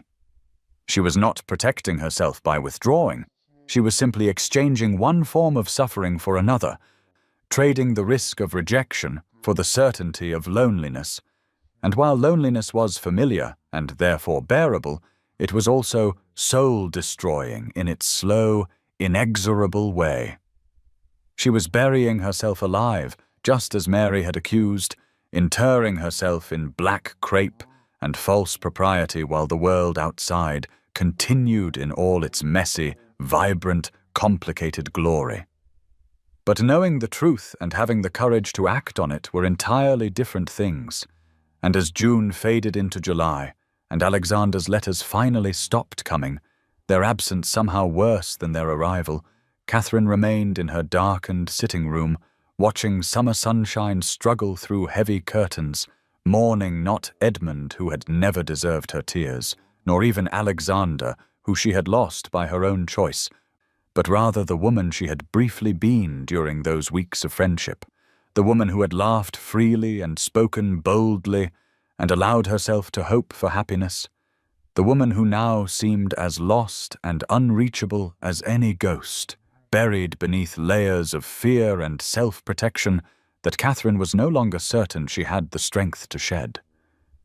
The invitation to the Duchess of Pemberton's summer ball had arrived in mid-June, when Catherine was deep in her self-imposed isolation, and she had initially discarded it without a second thought, unable to imagine circumstances under which she would willingly enter a ballroom filled with the very society that had whispered about her friendship with Alexander. But Mary, with the persistence that had characterized all her attempts to draw Catherine out of her despair, had retrieved the invitation from the rubbish bin and placed it pointedly on Catherine's breakfast tray each morning for a week, until finally Catherine had acknowledged its existence with a weary sigh. "Your morning year is complete, Ma'am," Mary had said, her tone brooking no argument. "Lord Thomas himself said you should begin re-entering society. It would be improper to refuse the Duchess of Pemberton." And so Catherine had found herself, on a warm July evening when summer seemed determined to demonstrate London at its most oppressive, standing before her mirror as Mary fastened the buttons of a gown that represented yet another small rebellion against expectation. It was not the bright colors that would have been appropriate for a woman fully emerged from mourning, nor was it the unrelieved black she had worn for months. Instead, Catherine had chosen a gown of deep burgundy silk, the color of wine or heart's blood, dark enough to suggest lingering grief, but rich enough to indicate she was no longer entirely lost in it. The bodice was cut in the current fashion, lower than anything she had worn during her marriage to Edmund, and the skirts fell in elegant folds that rustled with each movement. Mary had dressed her hair with care, pulling it back from her face in a style that was both sophisticated and severe. And around her neck, Catherine wore the only jewelry she possessed of any value, a simple strand of pearls that had been her mother's. Looking at herself in the mirror, Catherine barely recognized the woman staring back, someone who looked both wounded and defiant, vulnerable and determined, poised on the edge of something she could not quite name. "You look beautiful, Ma'am," Mary said softly, her eyes shining with emotion, like a woman ready to live again. Catherine was not certain she agreed with that assessment, but she was at least dressed, and the effort of preparation had carried her this far, so she might as well continue. The carriage ride to Pemberton House felt interminable, each turn of the wheels bringing her closer to a confrontation she both longed for and dreaded. She had not seen Alexander in nearly 6 weeks, had not responded to his letters or his messages, and the thought of encountering him in a crowded ballroom with hundreds of eyes watching their every interaction made her stomach twist with anxiety. Perhaps he would not be there, she told herself without much conviction. Perhaps he had already left London for his country estate, escaping the summer heat as most of society did. But even as she hoped for his absence, Catherine knew she would be devastated if he was not there, if her first re-entry into society did not include the chance to see his face, to gauge whether her withdrawal had damaged their connection beyond repair. Pemberton House blazed with light when Catherine's carriage pulled up to the entrance, hundreds of candles illuminating windows that stood open to catch any possible breeze, and the sounds of music and laughter spilled out into the street, creating an atmosphere of almost frantic gaiety. Catherine allowed a footman to hand her down from the carriage, then climbed the steps to the entrance, with her heart hammering so loudly she was certain everyone could hear it. Inside, the ballroom was a crush of humanity. Ladies in gowns of every color imaginable, gentlemen in formal black and white, the air thick with the mingled scents of perfume and pomade and the flowers that festooned every available surface.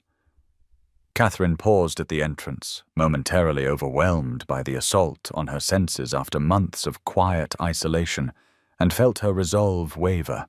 She could still leave, could claim a headache or sudden illness, and retreat to the safety of her darkened sitting room. But even as the thought formed, she saw Mary's face in her mind, heard her maid's accusation that she was burying herself alive, and forced herself to step forward into the glittering crowd. The Duchess of Pemberton received her with cool courtesy, her eyes sharp as they assessed Catherine's burgundy gown and the bare ring finger where Edmund's wedding band had once sat. "You are looking well, Mrs. Ashworth," the Duchess said, her tone suggesting this was not entirely a compliment. "I am pleased to see you re-entering society. I trust your mourning period has brought you the peace you required." Catherine murmured some appropriate response and moved further into the ballroom, accepting a glass of champagne from a passing footman, more to have something to do with her hands than from any real desire to drink. She positioned herself near a bank of potted palms, where she might observe without being too obviously on display, and tried to calm her racing heart by cataloguing the familiar faces around her. There was Lady Pemberton holding court near the musicians, Lord Thomas Ashworth speaking with a group of gentlemen about what was no doubt some parliamentary matter, various acquaintances from her married life who nodded politely but did not approach, maintaining the careful distance society demanded from a woman whose reputation had been touched by scandal. And then she saw him, standing on the far side of the ballroom near the terrace doors, tall and severe in his formal black coat, and Catherine felt her breath catch in her throat with an almost physical pain. Alexander looked thinner than she remembered, his face drawn as if he too had been sleeping poorly, and there were new lines around his eyes that spoke of strain. He was listening to something his sister Helena was saying, but his attention seemed elsewhere, his gaze scanning the crowd with an intensity that suggested he was searching for someone. Catherine's first instinct was to retreat, to hide behind the palms and avoid the confrontation she was not prepared to face. But even as she took a step backward, Alexander's eyes found hers across the crowded ballroom, and she saw shock register on his features, followed by something that looked almost like relief. He moved immediately in her direction, crossing the ballroom with long strides that suggested urgency, and Catherine felt panic rise in her chest. She was not ready for this, had no idea what to say to him after weeks of silence, no explanation for her withdrawal that would not reveal too much. But before Alexander could reach her, before Catherine could decide whether to flee or stand her ground, a voice cut through the ambient noise of the ballroom with the precision of a knife. "My dear," Lady Pemberton said loudly to the woman beside her, though her voice carried clearly to where Catherine stood. "Is it not fascinating how the Duke of Thornfield seems to prefer his women already deceased? First his perfect Margaret, now the half-dead widow Ashworth. Though I suppose there is a certain convenience to it, the departed require so much less effort than the living." The words landed like a slap, and Catherine felt the blood drain from her face as conversations around her stuttered to silence, dozens of eyes turning to assess her reaction. She stood frozen, humiliated beyond anything she had experienced even during Edmund's funeral, wanting desperately to disappear, but trapped by the weight of all those staring eyes. Lady Pemberton, a notorious gossip whose cruelty was legendary, but whose social position made her dangerous to cross, smiled with false sweetness, as if she had not just delivered a devastating insult to two people within easy earshot.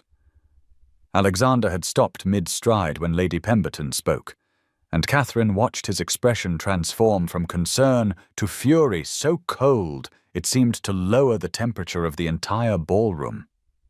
He turned slowly to face the woman who had spoken, and when he addressed her, his voice carried the kind of aristocratic contempt that could destroy a reputation with a single cutting phrase. "You dare speak of two women of incomparable worth," he said, each word falling like ice into the sudden silence, as if they were commodities for your amusement. "Mrs. Ashworth possesses more grace in her silence than you demonstrate in a lifetime of speech, and my late wife would have found your attempt to use her memory as a weapon against another woman utterly contemptible." Lady Pemberton's smile faltered, genuine shock registering on her face at being so publicly reprimanded by a duke. But Alexander was not finished. He crossed to where Catherine stood, still frozen in mortification, and took her cold hand in his, a gesture of support that was witnessed by everyone in the ballroom. "If you wish to discuss my preferences, madam," he continued, his eyes never leaving Catherine's face, "then let me be perfectly clear. I prefer women of intelligence and integrity, women who possess the courage to speak truth even when it is uncomfortable, women who value substance over spectacle. Mrs. Ashworth embodies all these qualities and more, and I count myself extraordinarily fortunate that she tolerates my company at all, much less honors me with her friendship." The ballroom remained silent, everyone absorbing this unexpected declaration, and Catherine felt tears prick her eyes at Alexander's fierce defense, even as her heart broke at his final word. Friendship. Even now, even in this moment of public revelation, that was all he could offer. She pulled her hand gently from his grasp, needing to escape before she completely fell apart in front of half of London society. "Please excuse me," she whispered, her voice barely audible, and turned toward the terrace doors, desperate for air and privacy and darkness to hide the tears that were already beginning to fall.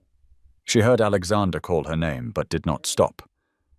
Pushing through the doors onto the terrace, where the night air hit her overheated skin like a blessing, she hurried down the steps into the garden beyond, following a gravel path that led away from the house, from the music and laughter and cruel whispers, needing distance from all of it. "Catherine!" The voice came from behind her, Alexander following at a distance that suggested he was trying not to overwhelm her, but was determined not to let her disappear. "Please, allow me to explain." Explain what? Catherine said without turning, her voice rough with unshed tears. That I am a pleasant distraction from your grief, that you feel obligated to defend me because I am pathetic and alone, that you value my friendship and wish to preserve it. She heard his sharp intake of breath, felt him come closer, though he still did not touch her. I have been a fool, he said quietly. Please, Catherine, look at me. She turned slowly, and in the moonlight filtering through the garden trees, she could see his face, see an expression she had never witnessed before, raw and vulnerable and utterly sincere. I thought I was being honorable, he said. I thought by maintaining the bounds of friendship I was protecting you, respecting the memory of both our spouses, preserving propriety. But in truth I was simply being a coward, afraid to acknowledge what I have felt since that first day in the park when you spoke to me with such honesty about grief. I won't be a poor substitute for, Catherine began, but Alexander interrupted her, his voice fierce with emotion. You are no substitute, he said, stepping close enough now that she could see the desperation in his eyes. That is what I have failed to understand, what I was too blind to recognize until I lost you. You are not Margaret, and I do not want you to be. Margaret was fire and passion, bold and brilliant and utterly fearless. She was perfect for who I was then, and I loved her with my whole heart. But you, Catherine, you are something entirely different and entirely yourself. You are quiet strength and resilient grace, intelligence tempered with compassion, courage that manifests not in loud declarations, but in small daily acts of bravery. Catherine felt her breath catch, afraid to believe what she was hearing, afraid to hope. You loved her, she whispered. You love her still. I will always love Margaret, Alexander agreed, his honesty painful but necessary. But love is not finite, Catherine. The heart does not have only one room for devotion to. I can love Margaret's memory and still have space for what I feel for you, which is different but no less profound. He reached out slowly, giving her time to retreat if she wished, and took both her hands in his thumbs tracing gentle circles on her palms. I have been walking through life as a memorial to my wife, he said, his voice breaking slightly.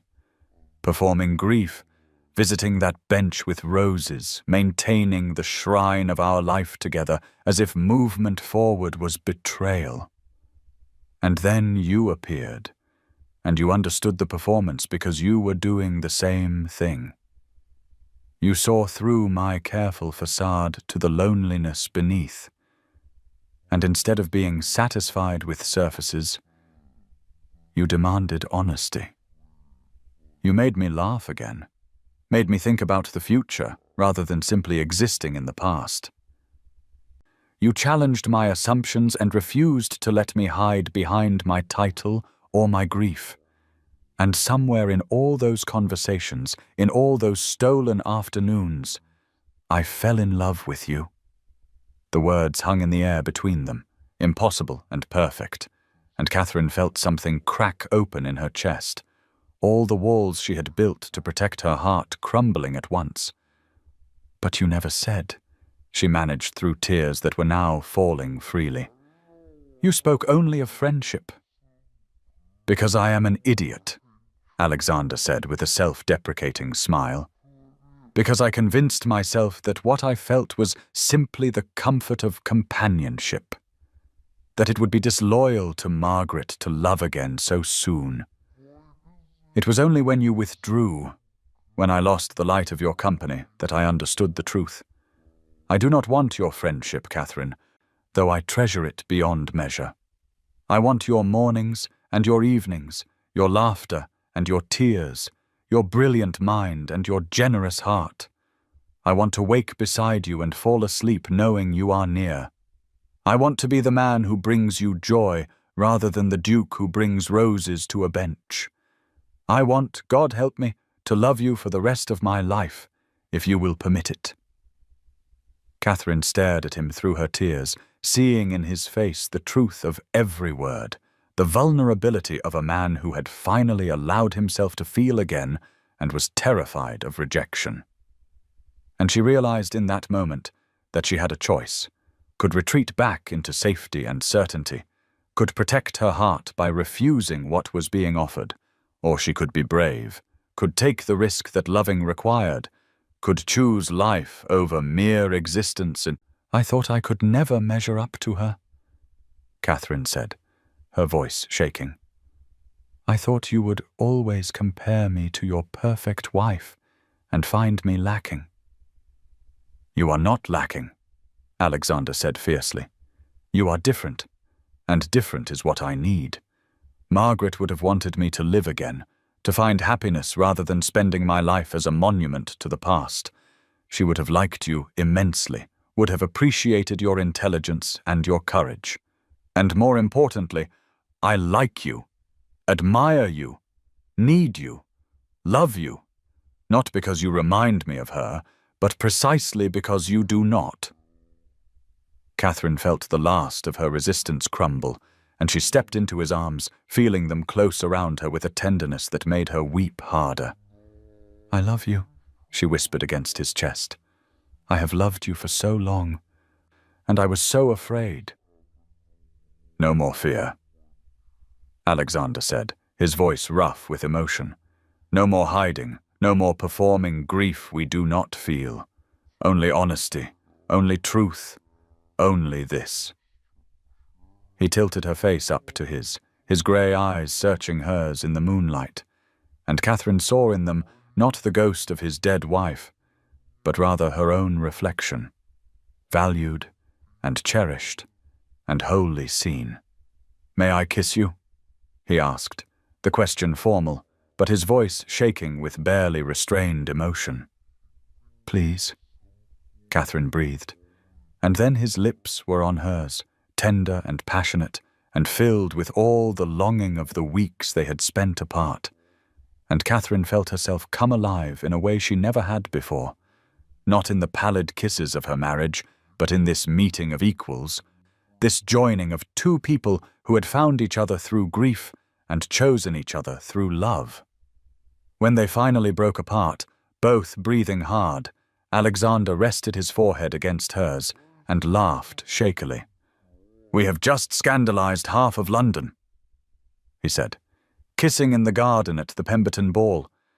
The gossips will have material for months. Let them talk, Catherine said, surprised by her own boldness, and for the first time in her life meaning it.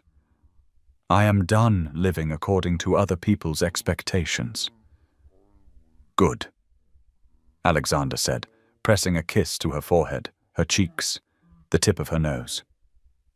Then marry me, Catherine Ashworth. Marry me, and we shall scandalize society together, two widowed souls who refused to let death be the end of their stories. Yes, Catherine said. The word simple, but weighted with all the joy and hope and desperate love she had been holding back for so long. Yes, Alexander, yes. And as they stood together in the Pemberton garden, with music drifting from the ballroom and summer night wrapping around them like a blessing, Catherine understood that grief and love were not opposites, but rather different aspects of the same capacity for deep feeling, that honoring the past did not require sacrificing the future, and that sometimes, if one was very brave and very lucky, loss could be the doorway to finding something more precious than what had been left behind. The Pemberton garden stretched before them in silvered beauty, moonlight transforming the carefully manicured paths and flower beds into something almost otherworldly. And Catherine felt as though she had stepped outside of time itself, into a space where the rules and expectations that governed the ballroom behind them no longer applied.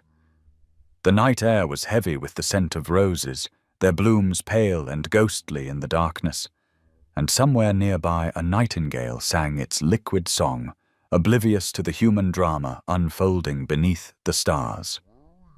Catherine and Alexander stood close enough to touch, his hand still holding hers, as if afraid she might disappear if he released her, and she could feel the tremor in his fingers that betrayed how deeply affected he was by what had just transpired between them.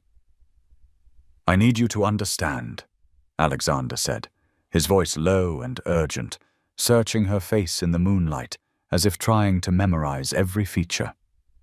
"I need you to know that this is not some momentary impulse born of anger at Lady Pemberton's cruelty or a reaction to public humiliation.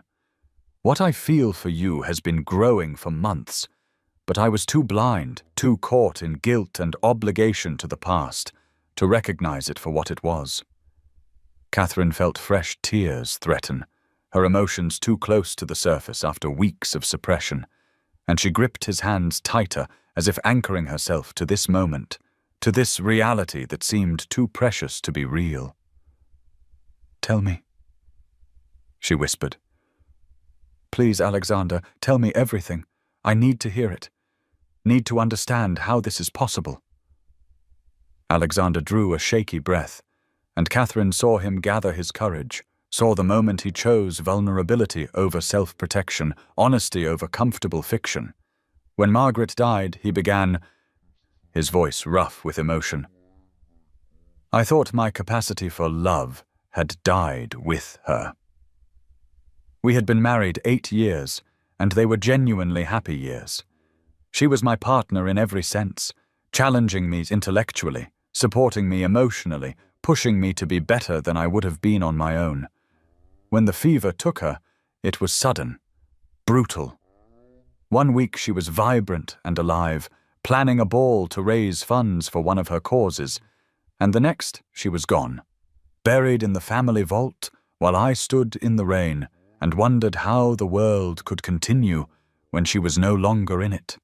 Catherine listened without interrupting, understanding that he needed to speak this truth, to acknowledge the depth of his loss before he could explain what had changed. In the ballroom behind them, music continued to play.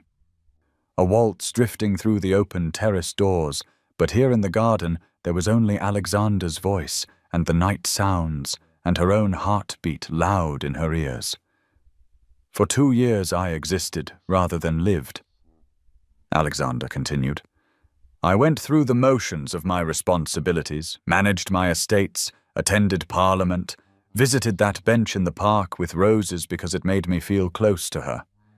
But I was hollow inside, going through a performance of life while actually just waiting for it to end. My sister Helena was desperately worried, kept telling me I needed to move forward, but I could not see how. And then I met you." He paused, his grey eyes intense on her face, and Catherine felt her breath catch at the emotion she saw there, raw and unguarded. "I told myself our meetings were accidental at first," Alexander said. "That I was simply being kind to a woman who clearly understood grief. But even then, even in those first conversations, I felt something shift. You spoke to me without pretense, without the careful platitudes everyone else offered.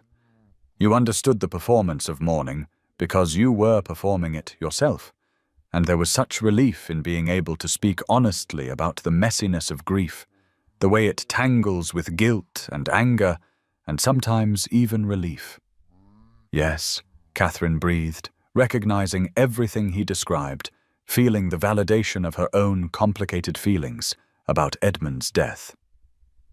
As the weeks passed and our friendship deepened, Alexander continued, "I found myself looking forward to our afternoons together with an anticipation I had not felt in years. I would wake in the morning already planning what I might tell you, what book I might recommend, what topic we might debate. Helena noticed the change in me, told me I seemed lighter, more present, but I dismissed her observations. I convinced myself it was simply the comfort of good company, that friendship was all I felt or could feel." He released one of her hands to cup her face, his thumb tracing the line of her cheekbone with such tenderness that Catherine felt tears spill over. "But I was lying to myself," he said. "Because what I felt when I was with you went far beyond simple friendship. I admired your intelligence, the way your mind worked through problems with careful logic. I appreciated your gentle humor, the way you could make me laugh without even trying. I valued your honesty, the courage it took for you to speak truth about a marriage that had brought you no joy. And I felt, God help me, protective and possessive in ways that had nothing to do with mere friendship. Then why? Catherine asked, her voice breaking. Why did you never say anything? Why did you let me believe I was simply a pleasant diversion, a way to pass time until you could return to mourning your perfect wife? Alexander's expression twisted with regret, and he closed his eyes briefly, as if the question pained him. Because I felt guilty, he said simply. I loved Margaret with my whole heart. When she died, I thought that heart died too.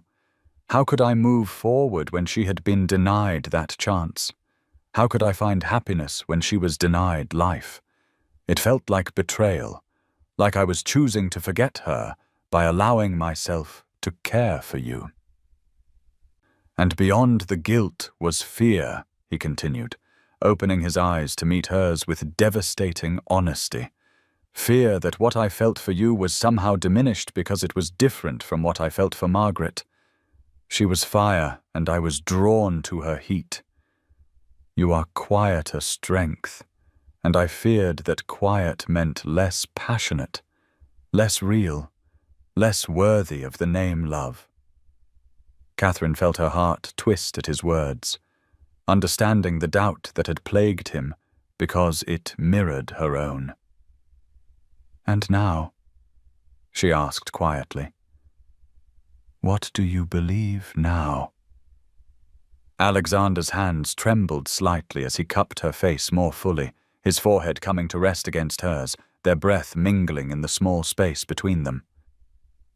Now I understand what Helena tried to tell me months ago, he said, that the heart expands, it does not replace.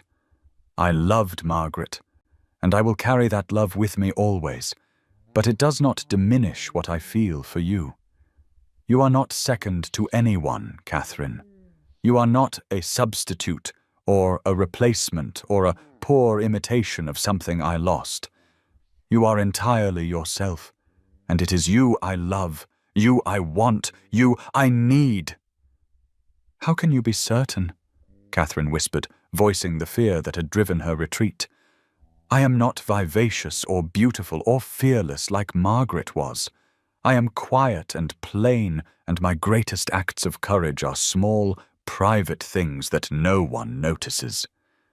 Alexander pulled back enough to look into her eyes, his expression fierce with an emotion that took her breath away.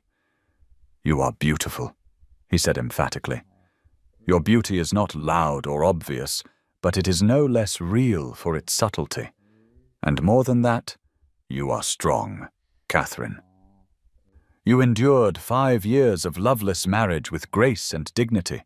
You discovered your husband's betrayal, and rather than becoming bitter, you used it as catalyst for growth. You questioned society's expectations and chose your own path even when it was frightening. You see me, truly see me, not the duke or the title or the wealth, but the man beneath all that. Do you understand how rare that is? How precious? Catherine felt something break open in her chest. All the years of believing herself inadequate, all the months of comparing herself to Margaret's perfection, all the fear that she could never be enough shattering under the weight of Alexander's words. She saw in his eyes that he meant every word, that he truly did see value in who she was, rather than measuring her against who she was not. I wore black for a man who never loved me, she said, her voice gaining strength even as tears continued to fall. I performed grief I did not feel because society demanded it. I retreated into isolation when I finally found joy because I was terrified of being hurt. I do not want to waste more of my life on fear, Alexander. I do not want to let cowardice steal what happiness might be possible. Then do not, Alexander said, his voice urgent and tender at once. Choose life, Catherine. Choose me. Let me spend the rest of my days proving you made the right choice. Let me show you what it means to be loved by someone who truly sees you and values who you are. Catherine felt the last of her resistance crumble. All the walls she had built to protect her wounded heart falling away to leave her utterly exposed and vulnerable and terrifyingly open. "I choose you," she whispered. "I choose this, whatever comes. I choose to be brave enough to love you, even though it terrifies me." Alexander's expression transformed, joy breaking across his features like sunrise, and he pulled her close with a sound that was half laugh and half sob. "Thank you," he breathed against her hair. "Thank you for trusting me with your heart. I swear to you, Catherine, I will treasure it as the precious gift it is." They stood holding each other in the moonlit garden, and Catherine felt peace settle over her for the first time in months, perhaps years. The nightingale continued its song, and the roses released their perfume into the night air. And somewhere in the ballroom, people were no doubt gossiping about the Duke and the widow who had disappeared together into the gardens. But none of it mattered, because she was here, in the arms of a man who loved her, truly loved her, not for her fortune or her compliance or her usefulness, but simply because she was herself. "There is something I need to tell you," Alexander said after a moment, pulling back slightly to look at her face. "Something I realized weeks ago but did not have the courage to acknowledge until tonight." Catherine waited, her heart still racing but no longer with fear, and Alexander smiled, an expression of such tenderness that it made her breath catch.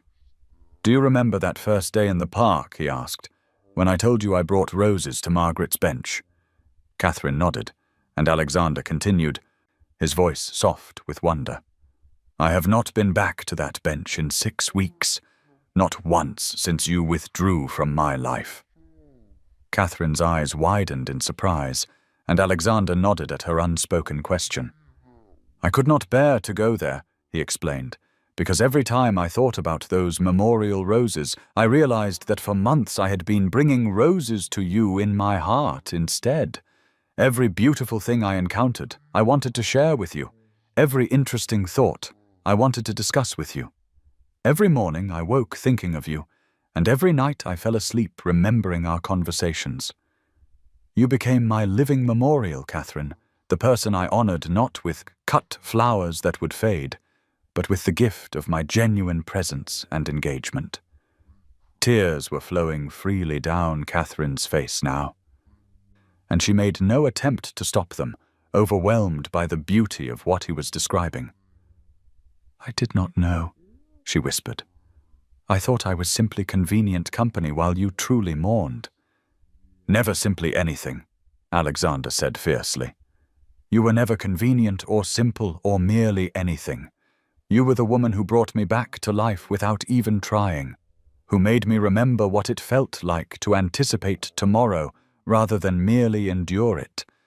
And I have been a complete fool for not telling you sooner, for letting you doubt your value for even a moment." He kissed her then, and this kiss was different from the first, less desperate and more reverent, a seal on promises spoken, and a beginning of promises yet to be made.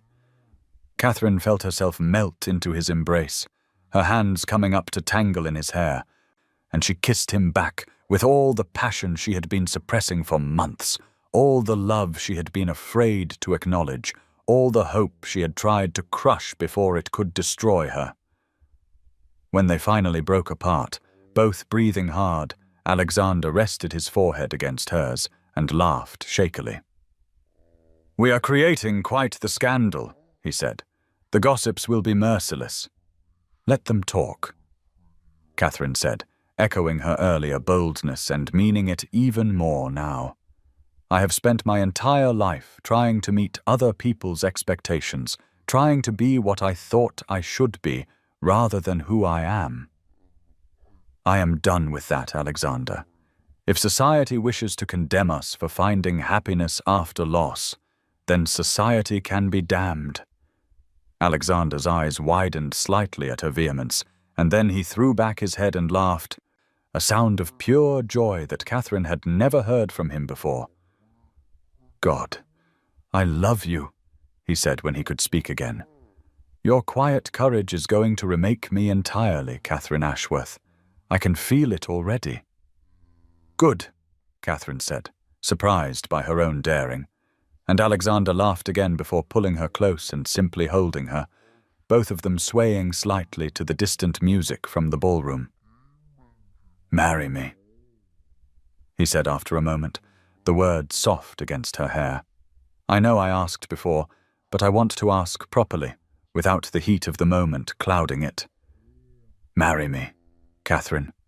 Be my wife, my partner, my love. Let us build a life together that honors our pasts without being imprisoned by them. Let us scandalize society and please ourselves and create something entirely new. Yes, Catherine said without hesitation, pulling back to look into his eyes so he could see the certainty in hers. Yes, Alexander, 1,000 times yes. They sealed the promise with another kiss, and then another, until finally Alexander groaned and stepped back, his breathing ragged, and his eyes dark with desire that made Catherine's pulse race. We should return to the ballroom, he said, though his tone suggested this was the last thing he wanted to do. Or I am going to thoroughly compromise you in the Pemberton garden, and while I care nothing for society's opinion, I would prefer not to force you into marriage through scandal. I am already thoroughly compromised, Catherine pointed out, and was delighted when Alexander's eyes flared with heat. But you are right. We should return. Though I confess I have no idea what to say to people. The truth, Alexander said simply, taking her hand and tucking it into the crook of his arm. We will tell them the truth, that the Duke of Thornfield has been fortunate enough to win the affection of Mrs. Catherine Ashworth, that we are engaged to be married, and that anyone who has a problem with it can direct their concerns to me personally. Catherine laughed, feeling lighter than she had in years, perhaps ever, and allowed Alexander to lead her back along the moonlit path toward the ballroom. As they emerged from the garden onto the terrace, Catherine saw several faces turn in their direction, saw Lady Pemberton's expression of shock quickly masked by false congratulation, saw Helena Pritchard's face light up with genuine joy. The music had stopped, and conversation stuttered to silence as people registered their joined hands and the obvious intimacy between them. Alexander led Catherine to the center of the ballroom, and in a voice that carried to every corner of the room, announced simply, Mrs. Ashworth has done me the extraordinary honor of agreeing to become my wife. I trust you will all join me in celebrating this happy news. There was a moment of shocked silence, and then Helena rushed forward with a cry of delight, embracing Catherine despite all rules of propriety. I am so happy for you both, she said, tears in her eyes. So very happy. Margaret would have approved wholeheartedly. Catherine felt her own tears threaten again at the generous blessing, and she returned Helena's embrace with feeling. Thank you, she whispered. That means more than you know. The rest of the evening passed in a blur of congratulations, genuine and otherwise, and through it all, Alexander remained at Catherine's side, his hand at the small of her back or holding hers, a constant presence that announced to everyone that she was valued, protected, cherished. When they finally departed near midnight, Catherine felt exhausted but exhilarated, as if she had run a great distance and arrived somewhere wonderful. As Alexander handed her into her carriage, he held her hand a moment longer than necessary. Tomorrow, he said. May I call on you tomorrow? We have plans to make. Tomorrow, Catherine agreed, and then on impulse leaned forward to kiss him once more, brief but sweet. And the next day, and the day after that, and all the days after. All the days, Alexander agreed, his eyes holding hers with a promise that made her heart race. All of them, my love, for the rest of our lives. And as the carriage pulled away, Catherine looked back to see Alexander standing in the light, spilling from Pemberton House, watching her departure with an expression of such love that it stole her breath, and she knew with absolute certainty that she had made the right choice, that grief and fear had been vanquished by the courage to choose life, to choose love, to choose the uncertain but beautiful future that awaited her in the arms of a man who saw her truly and loved her completely, not despite who she was, but because of it, and that was worth any scandal, any whisper, any judgment society might offer.